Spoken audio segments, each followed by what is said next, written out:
샬롬, 김윤규 목사입니다. 오늘 우리들은 레위기 22장 10절에서 16절의 말씀을 근거해서 거룩하게 드려진 성물을 구별하라 라는 제목을 가지고 함께 하나님의 말씀을 생각해 보겠습니다. 레위기 22장 1절에서 16절의 말씀은 크게 두 부분으로 나누어서 생각을 해 볼 수 있습니다. 우리가 레위기 22장 1절에서 9절의 말씀을 통하여 생각을 해 본 바와 같이 제사장들이 하나님께 드려진 성물을 먹을 수가 있지만 하나님의 거룩이 훼손되어졌을 때에 그들은 하나님께 드려지는 성물을 먹을 수 없다는 사실을 생각해 보았습니다.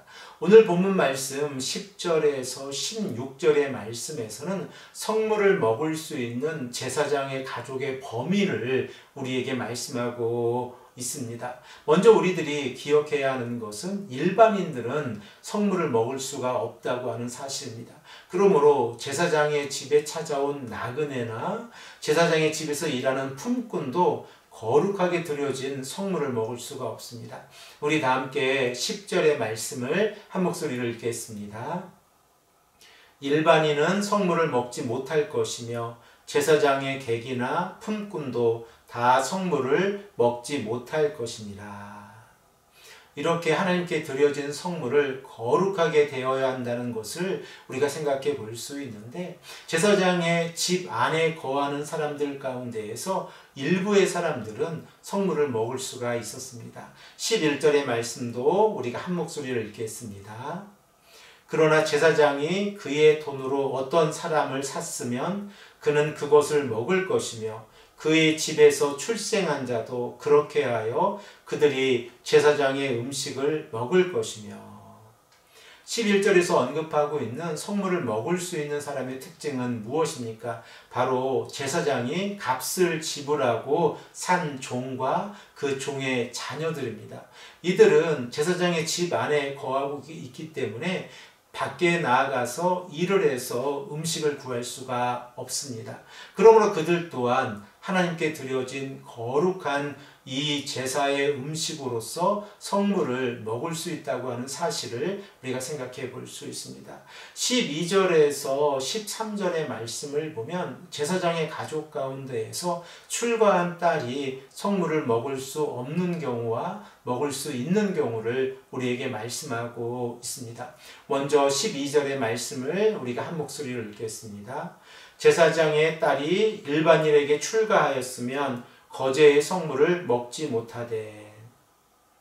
이렇게 제사장의 딸이 일반인과 결혼하여서 생활을 하게 되어지면 하나님께 드려진 성물을 먹을 수가 없었습니다.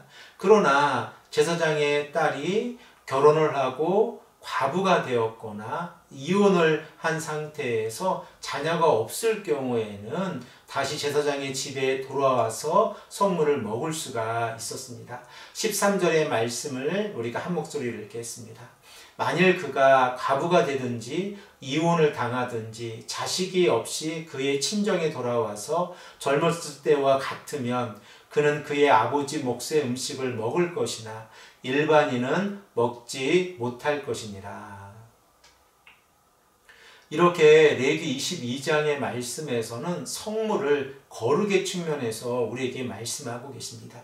하나님께 드려진 거룩한 제물로서의 성물을 하나님 앞에서 거룩하게 대하는 것은 우리가 하나님께 드려진 제물을 하나님 앞에서 거룩하게 대하는 것과 동일하다는 사실을 우리가 생각을 해 볼 수 있습니다. 그러면 만일 일반인들 가운데에서, 이스라엘의 백성들 가운데에서 자신이 알지 못하는 부지 중에 성물을 먹게 되어지면 어떻게 되어집니까? 우리 다 함께 14절의 말씀도 한 목소리로 읽겠습니다. 만일 누가 부지 중에 성물을 먹으면 그 성물에 그것의 5분의 1을 더하여 제사장에게 줄지니라. 이렇게 만일 이스라엘의 백성들 가운데에서 부지 중에 성물을 먹게 되어지면 그 성물의 가격에 더해서 20%를 더해서 제사장에게 드리게 되어집니다. 그러나 이렇게 부지 중에 먹은 이 일반 사람이 하나님 앞에서 속건제는 드리지 않아도 된다는 사실을 우리가 생각해 볼 수 있습니다. 하나님께서 이렇게 성물에 관하여 구체적인 규례들을 우리에게 말씀하고 계신 이유가 무엇입니까? 우리 다 함께 15절과 16절의 말씀도 한 목소리를 읽겠습니다. 이스라엘 자손이 여호와께 드리는 성물을 그들은 속되게 하지 말지니 그들이 성물을 먹으면 그 죄로 인하여 형벌을 받게 할 것이니라. 나는 그 음식을 거룩하게 하는 여호와니라.